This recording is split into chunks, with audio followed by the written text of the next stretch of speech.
দিল্লিতে গিয়ে তার প্রভুর কাছে গিয়ে পাতাকে খত দিয়েছে, তার মাথা ওই দিল্লির প্রভু নরেন্দ্র মোদীর পায়ে ঠেকিয়েছে।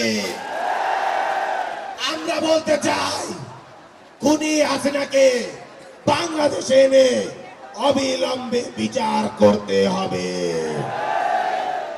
বাংলাদেশের অলিতে গলিতে এখনো ছাত্রলীগ, যুবলীগ, আওয়ামী লীগের দালালেরা ঘাপটি মেরে আছে।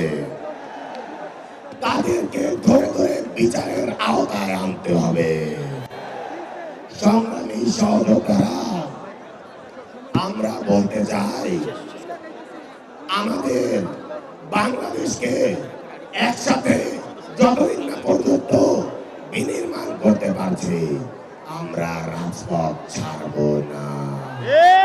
ইনকিলাব জিন্দাবাদ। ইনকিলাব জিন্দাবাদ।